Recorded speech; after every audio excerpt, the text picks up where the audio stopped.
Full board support.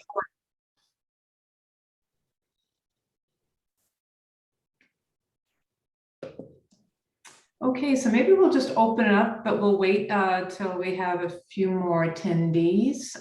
It is just after 5:30. We had 45 registrants, but we know that the transition between work and evening events is a bit slow, but maybe we'll just turn it on and we'll stand by. And when I see a good number or halfway through our designated crowd, on peut commencer? Ça va? Okay.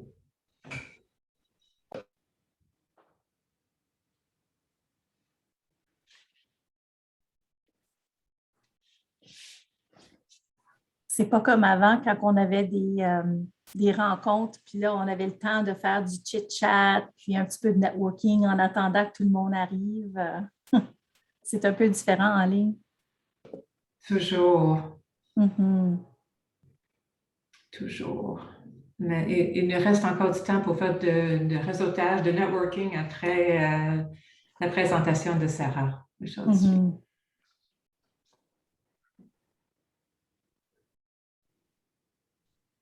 Bonjour à tous et toutes. On va commencer en quelques minutes. Nous attendons encore des participants. We'll begin in just a few minutes. We're waiting for more guests. Thank you.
Well, maybe we'll begin. I know that we've got a lot more number of registrants that have planned to be with us, but maybe I could begin with just a few opening remarks. Hello, bonjour. My name is Ursula Gobel, and I am the president and the chair of IPAC-NCR. Bonjour à tous et toutes. Je suis Ursula Gobel, la présidente du conseil d'administration pour IAPC-RCN.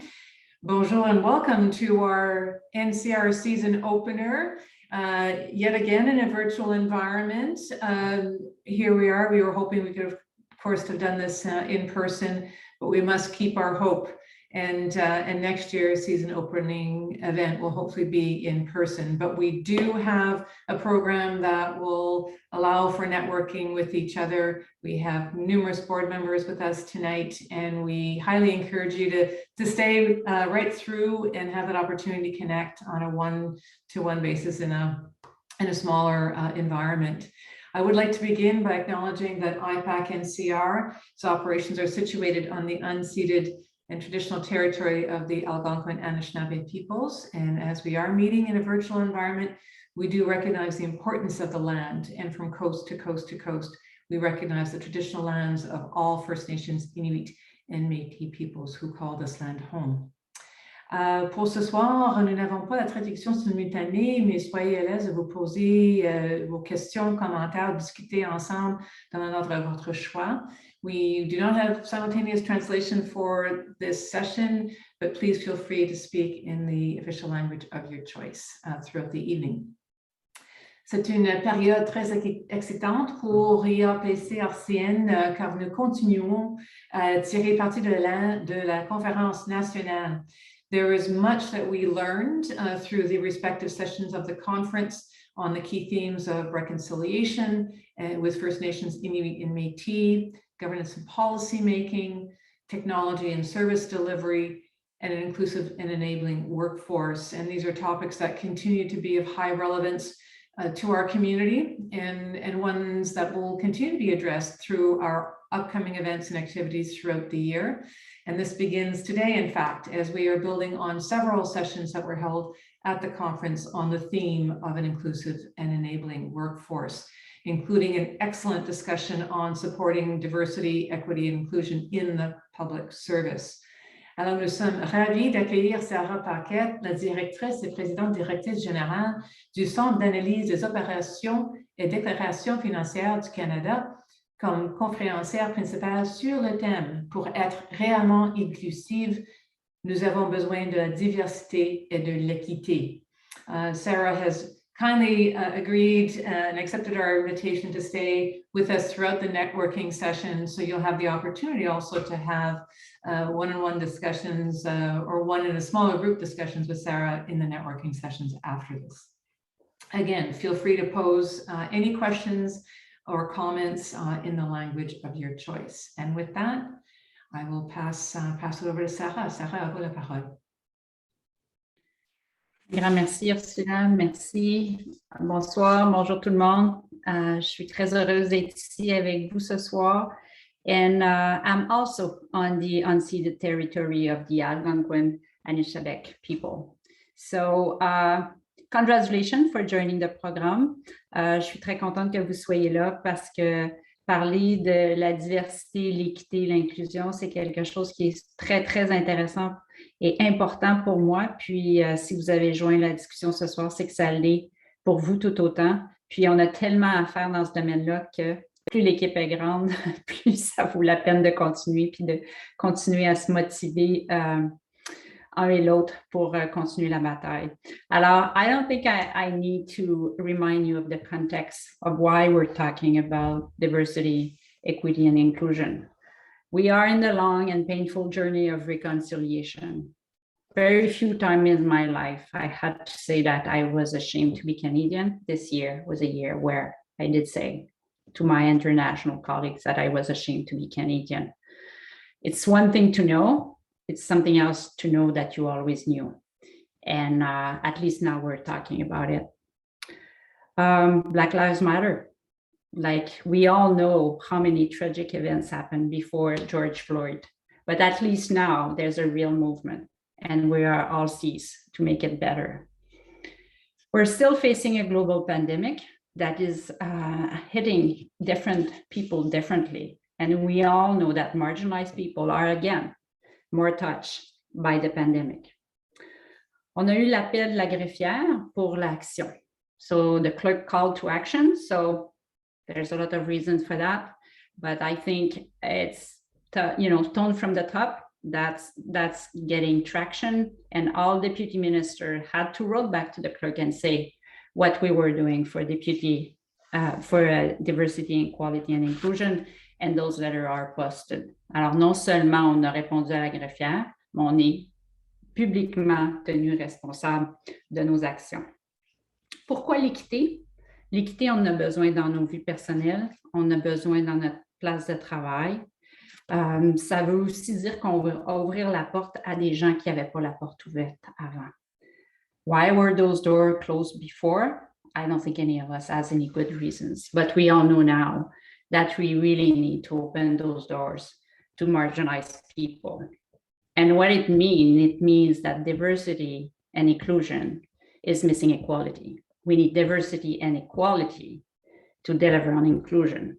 It's one thing to be invited to the dance. It's something else to be invited to dance. Alors, qu'est-ce qu'on va faire? Alors, comme je disais plus tôt, si vous êtes là, c'est que vous y croyez. Vous l'avez dans vos valeurs, puis c'est dans votre cœur. Alors, I'm sure that you're doing it, that you're speaking up, you are fighting with people that don't think it's the right thing to do. But you're also living with people that think that they need to do it because it's in their PMA.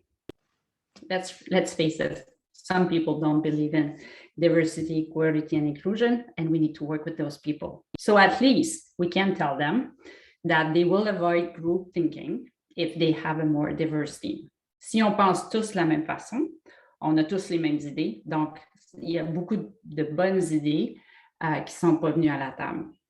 On est moins créatif, on est moins innovatif, puis on a des moins bonnes performances. So it's sad to say that. And like I said, you're here, so you're not part of those. But when I do speeches, I do talk about those people, even when they are in the room.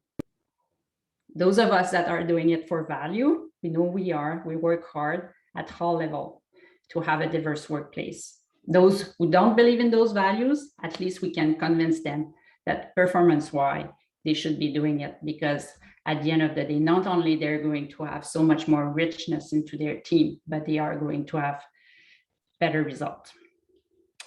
And we need to do it at a higher level that's saying, oh, if Sarah is as good as Nathalie, and Nathalie is from a diverse background, I'll take Nathalie. No, it doesn't happen. You don't have two people that are exactly the same. And when you talk about meritocracy, you also talk about chances in life. And if we don't open the doors when they are middle manager, how are they going to be able to perform as high executive? Alors, on a énormément de travail à faire pour les supporter, mais tout au long de leur carrière. Premièrement, pour les faire rentrer dans la fonction publique, mais ensuite pour les supporter, pour leur donner des plans de carrière, pour les développer, pour leur donner des assignations qui vont leur permettre de nous montrer qu'ils sont capables de faire de grandes choses. Puis après, il faut les promouvoir. They are people doing extraordinary things that are coming from diverse background, but we don't talk about it. So why are we not starting to promote them, to talk about the fact that those people are with us, they are doing a great job, and guess what? We need them to do even more results. So we need to be aware of that, because it's too easy not to talk about it. Je vais vous donner un exemple. J'ai une de mes filles qui étudie en sciences. Alors, c'est une biologiste marine. Puis elle est au courant d'un reportage que National Geographic faisait à Tadoussac. Puis le reportage était sur une femme scientifique qui avait découvert que les belugas ont des noms. Ils se parlent, la maman beluga parle au bébé beluga, puis c'est comme ça quand ils se promènent en groupe de 300 personnes, ils se retrouvent. Alors, National Geographic débarque à Tadoussac pour faire un film qui est basé sur sa recherche à elle. Elle est présente tout le long du film. Ils voyagent jusque dans le Grand Nord pour faire les comparaisons avec les belugas du Grand Nord. She was not mentioned. She was not filmed. And in the acknowledgement at the end, I think she was the 10th person. But you know that the photograph was asked what he thought about it? And he spoke like he found the belugas himself. And this is happening in 2020. So you have this bright young lady devoted her life to her research, accepted for National Geographic to do a movie on it, and they won't even put her in the footage. It happens. So we have women in STEM doing excellent work, and they are not recognized. We have women of color doing excellent work, and they are not recognized. And we have men with diverse background that they are not recognized, because it's so easy to recognize the people that look like you, talk like you, talk about the same thing. So we really have to ensure that we're doing the extra mile to promote them, to sponsor them, to coach them and mentor them.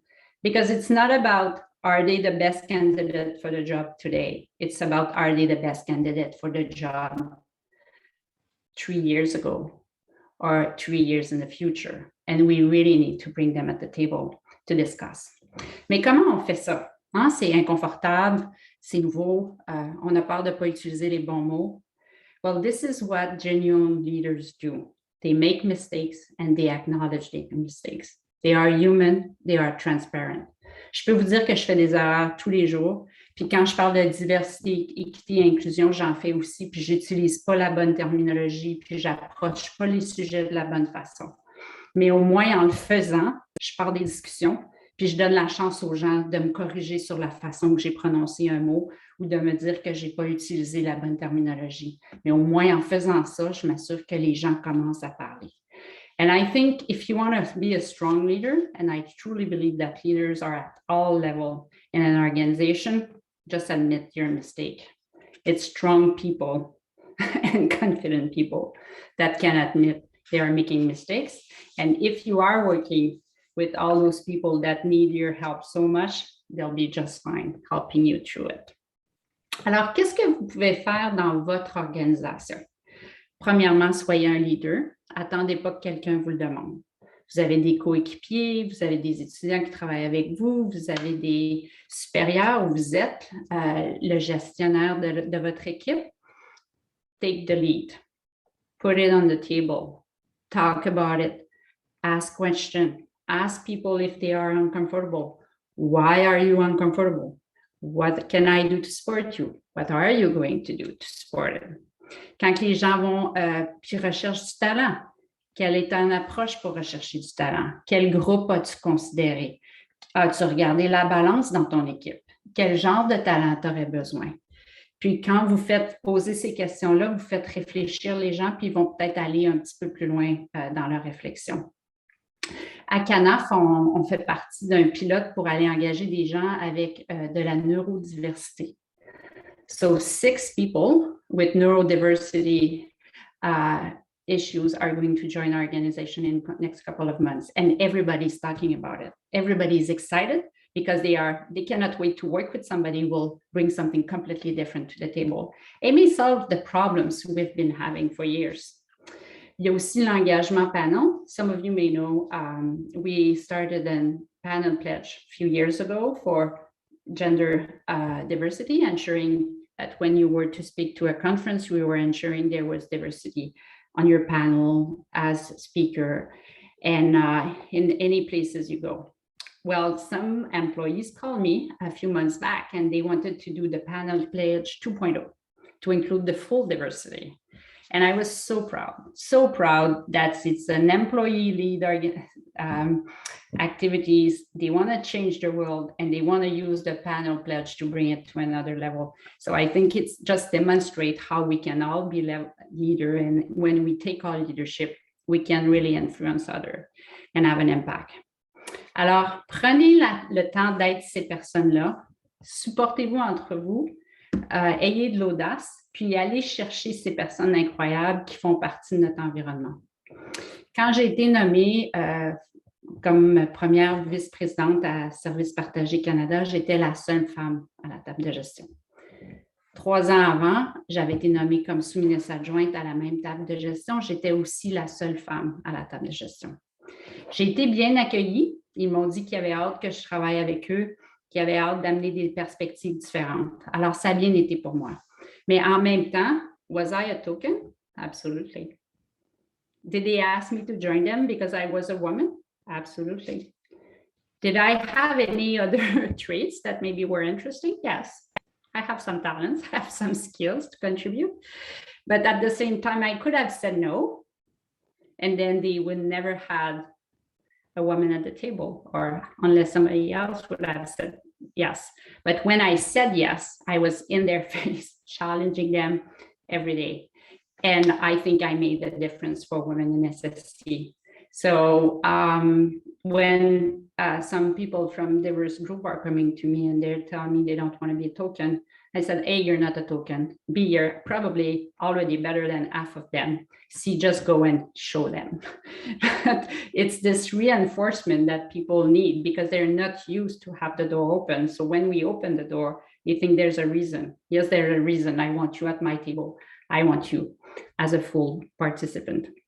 Alors, soyez un leader, speak up, break down those systemic barriers. They have no place in our world in 2020. Attract, support, and develop talent. Truly, everybody deserves to be treated with equity, which is dignity, la dignité. Tout le monde a le droit à la dignité. Tout le monde a une place à notre table. Let's make a better world together. Un grand merci pour l'invitation. Merci, Sarah. Thank you so much. Very, very inspiring, very insightful, and very important message that you shared with us this evening. You know, be a leader, be supportive of talent. You know, I was struck by the point that you raised in terms of when you look at potential candidates in new positions, or these the best people for the job, but it also brings forward to a very important point you made in terms of these are the best people for our organization to grow. And so that the role of the job becomes much more contextualized in terms of bringing strength to the organization. Thank you so much. So we have, so if you could use the chat function to pose the questions to Sarah, or feel free to, I think you can raise your hand as well and turn on your screen if you'd like to let us know who you are. We have a number of board members here, but also members, so please don't be shy. Okay, so maybe I'll just begin with just building on the conversation. As you noted, your experience of being the first female senior management at SSC, and now you're the CEO of FinTrack. Do you see how one experience really helped build that confidence? It seems like you always had the confidence, but is there a different perspective that you bring now as the CEO of an organization? Well, as a CEO of the organization, I really have the opportunity to set the tone. So the organization knew before I came that diversity was going to be part of something I talk about in every meeting. So definitely an opportunity there to set the tone. One of the things I asked the team was to take the 50-30 challenge. You know, Minister Ben at ISAD launched the 50-30 challenge, and most organizations that took the challenge were from the private sector. So I wanted FinTrack to be the first one, but it also means that you know, the organization needed to deliver on it. So at FinTrack, we're lucky. We have 20% of diversity, which is a good start. So let's go. We'll need to move to 30% in, you know, executive position or important committees. The same thing for women. We're 40-60. So again, a good base. We need to go to 50-50. So really setting the tone as a CEO is something easy, but then you need to walk the talk. So when something happens that goes again, your value, the value of the public service, you speak up, you do something about it, you let people see, you show them that you walk the talk, and then you expect them to walk the talk. And the same thing when you make a mistake or you didn't think about being more diverse, or how could you have been more inclusive in one situation? Well, you talk about it. And you talk about the fact that you missed the boat, or that was not your best decision. And if you were to do it again, you would do it again differently. And then again, start a discussion, get people to talk about it. When they talk about it, they think about it, and then progress happens. So we have a question here. Can you expand a bit more about the link between diversity and performance? You made reference to certainly the interim clerk's call to action, but the link now to performance and performance management. Yes. So, you know, the day Obama became the president of the United States, racism didn't start in the United States. People thought that because they had elected a Black person, racism was done. It wasn't, because in the anonymity of their computer, people were still emailing, chatting, searching racism action. So when I say that it's linked to performance, so when you want to ensure somebody will follow an objective or deliver on an objective, you put it in their performance agreement.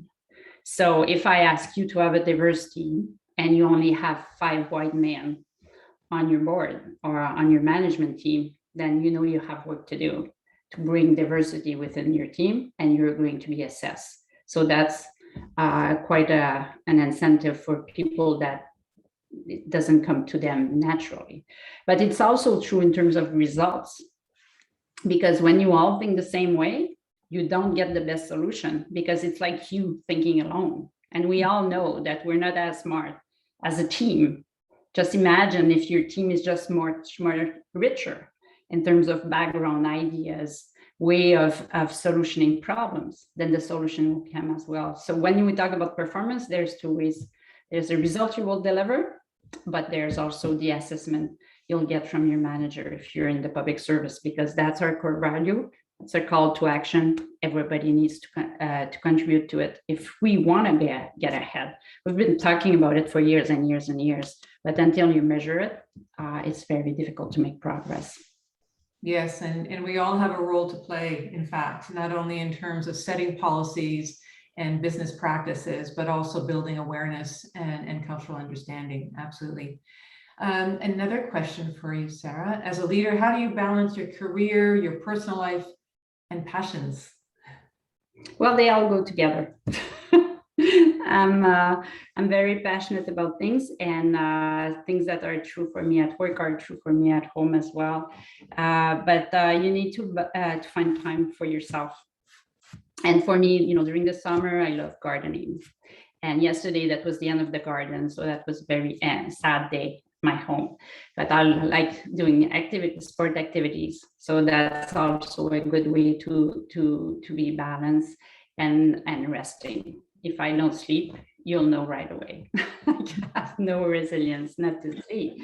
But at the same time, I need to spend time with my loved ones. So everything is a balance, and trying to pretend that everything is fixed. Like I start working at this hour, I take a break at this hour, I end at this time, and then I go for an hour of physical activities. Like nothing's like this. But when you have flexibility and you ensure that you invest on your 3 buckets, your personal life and your work life, they can support each other, and then you stay healthy. But you need to keep that in mind, because if you forget about yourself, at some point, one day you'll wake up and you will have nothing to give. And then everybody around you will pay, because they won't be able to benefit from everything you used to do for them. We share a passion for gardening, so that's a conversation for another time in another meeting, but certainly share that. At the conference, and this was particularly noted in the session on building a strong Indigenous workforce, as part of the program stream for reconciliation with First Nations, Inuit, and Métis peoples. There was a lot of discussion around the topic of reverse mentorship, and recognizing that we have a significant growth, or a growth in the public service among new professionals, and Indigenous new professionals, and the need to provide mentorship to all new professionals, and actually to everybody, really, at any stage of their public service career, but in the context of reconciliation, the reverse mentorship. So this speaks to diversity and inclusion from another perspective. Have you seen that practice of reverse mentorship in any of the organizations that you've worked in? I think I've seen it formally, and I've seen it informally. Because I think that people that are truly open are doing it every day. They will just admit that when they are with somebody younger or with a different background, that they will learn from each other. That happens all the time. And I think it's even more true for our journey to reconciliation, because so many of us are uncomfortable. So if somebody identify herself or himself as somebody who want to help me learn and navigate, like I will be the first one to take it. But at the same time, I'm not going to feel comfortable asking, because I feel I need to do my own education, because we have been asking them so often. Mm-hmm. It's always on them to educate us, to make us see what we don't see, make us understand what we don't understand, with all those microaggressions. So is there a place for that? Absolutely. Is there a need for that? Absolutely. And if there are people that want to, raise their hand and be a mentor for so many of us that need it, I think it's a great thing. And I've seen reverse mentorship in other topics, and it worked well. Like people, so it's not about your age, it's about what you know. And so we've done some of it with younger professional when social media was coming into force, and we were now able to use it, because you will remember at the beginning we were not allowed to use social media within the government. So those young professionals were so much able to use those tools efficiently. So we did organize some reverse mentorship at that time exactly for that. And I think it should happen all the time on all topics. But for the Indigenous people, I think that would be very useful. Wonderful. We've got a few more great questions coming. So this one is from Keelan Buck. We know from experiences, studies, et cetera, that when people do not see themselves represented on a team and or in leadership, it's a big hurdle for them to want to join that team at risk of not feeling welcome or safe. The reference to imposter syndrome. What do you feel leaders can do to facilitate those moments when someone joins a team as a first to reduce, oops, sorry. I went too far, sorry, to reduce the feeling of tokenism and imposter syndrome? Yeah. I would, I'm the manager, I have a new employee joining my team. I would just sit down and have the discussion, even before the letter of offer, and explaining why that person is joining my team. And in addition to the diverse background and diverse views that the person will bring to the table, all their skills and experience that we need for the team. So I would be upfront with it, have a fully open and transparent discussion so the person will know exactly which team she or he is joining and what to expect. And then you lead by example. You expect your team to be truly inclusive and welcoming and supportive. And honestly, there's no imposter. We all feel imposter very often, but really, we just bring our best self to the table and contribute, and mistakes are for others to learn. So there's no imposters. A great question from uOttawa. As a new professional, I would presume from the question, how would you recommend those of us already working or soon to enter the workforce should strengthen our diversity and inclusion skills? Are there training courses or certification programs that you would recommend? I wouldn't, recommend any specific, but there's a lot of them. So if you are within the public service, just go on the Canada School website. There's so many of them. A lot of them you can take online. There's a lot of university offering course for free. If you want to register and educate yourself, you can do research. So I think there's a lot of opportunity at your fingertips if you want to invest into yourself. But I would also join this group discussion. So I think we learn a lot from each other, and it's one thing to learn and in theory, but what about talking and learning from people that are living it every day or have lived it and have something to share with you? Because like I said, we have been asking so much from the diverse group to educate ourselves. It's about the time we invest into ourselves and we make the efforts, and they will certainly meet us way more than halfway, but it needs to start from you, and just the fact that you're asking the question is an excellent sign. I absolutely agree. And certainly through the Canada School of Public Service, there are numerous programs available and training opportunities, as well as within respective organizations, departments, agencies, etc. Another question that we had on the side, and I guess this links a little bit to the never-ending virtual environment that we continue to work in. And we do see a number of departments and agencies working now slowly in a hybrid environment, going in a few days. How would you assess the impact now of virtual and or hybrid environment on our goals to strengthen diversity? Do you see this as, in fact, enhancing or hindering our efforts in any way? I think it's just different, because if you are somebody from a diverse group who was living microaggressions, and you've seen the studies as me, like we're talking about 200, 250 times a day. Working from home can be pretty good and avoid a lot of that, So how are we going to bring you back into the workplace and ensure that you're going to be safe and supported. So we definitely need to be our best self to welcome them. But people also feel isolated from working from home. So, you need to help them come to the office to be supported, to have a social group, to be able to talk about it, because isolation through the pandemic has been horrific for a lot of people. I've seen a lot of smiles a few weeks ago when kids were going back to school. People were so happy to have a few hours straight to work without having to take care of their kids that they love, but just a bit much at the same time.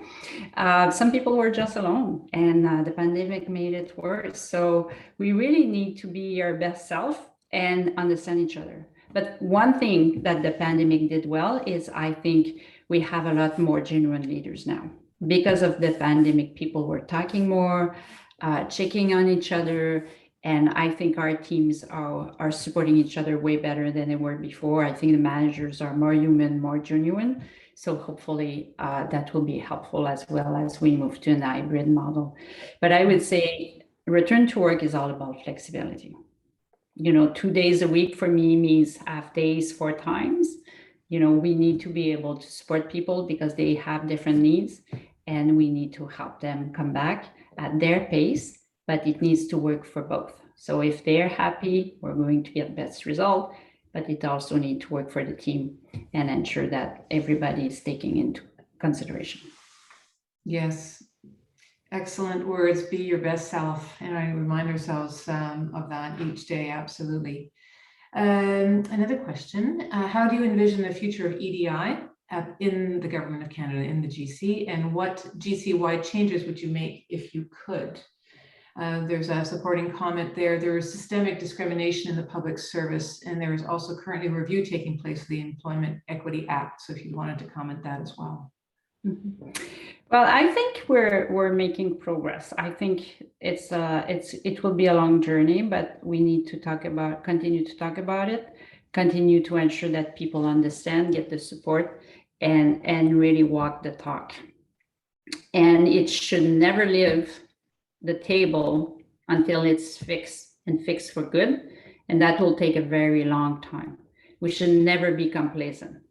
Like when we talk about reviewing all our policies, it will take years and years and years. Reviewing our laws to ensure that they were written, taking that into consideration, will take years and years and years. But if as leader, it is one of our true value, we have a leadership experience called Values and Ethic, ensuring that people are truly living that value. I think we'll make progress. But we need to talk about it. We need to talk about our mistakes. We need to co-design and discuss how we're going to move forward, and really be inclusive in how we discuss it and with who we discuss it. You often see the equity champion coming from a diverse group. But again, you're asking the diverse group to actually educate you and promote diversity. So how are we going to truly come to the table? And that's going to be everybody's homework every day, to ensure they do their part and they speak up when they see things that are not acceptable. So then it becomes the new normal. Mm-hmm. Yes, and to in our learning to be humble, and to live in humility, in that sense of learning and being open and understanding and patient too. I encourage everyone to feel free to keep adding some questions. We're going to be moving into breakout rooms very, very shortly, in about 5 minutes. It's going to be a great opportunity for us to speak with each other about this theme of equity, diversity, and inclusion, and to learn perhaps and share some of the practices and experiences that we've had in our respective workforce. So please don't go away. We encourage you to stay. Really, really appreciate the conversation that we're having with Sarah. I'm very much enjoying it, but it just provides us with a really good perspective of a senior executive on your journey, Sarah, but also you're very, very clear on what we all have to do as leaders in all of our respective positions. So thank you. So maybe I'll just do a last round for any open questions in the chat.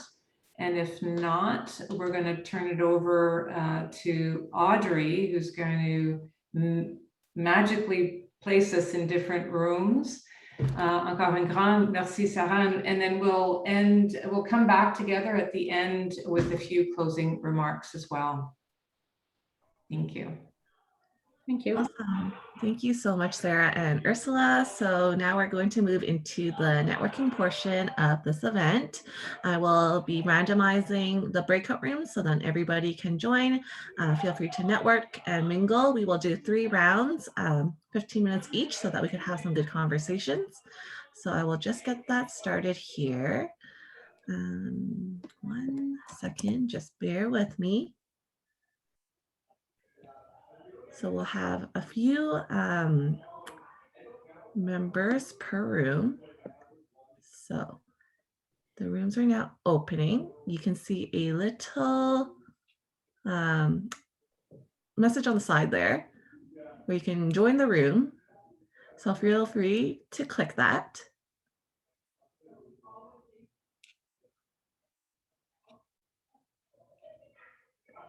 And if you have any technical difficulties, feel free to message me or just let me know that you have some problems getting into the room.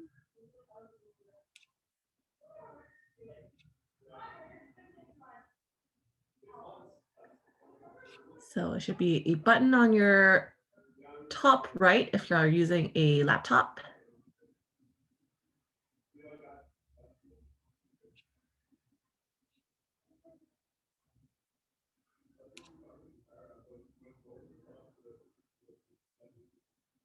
See some people moving to their rooms.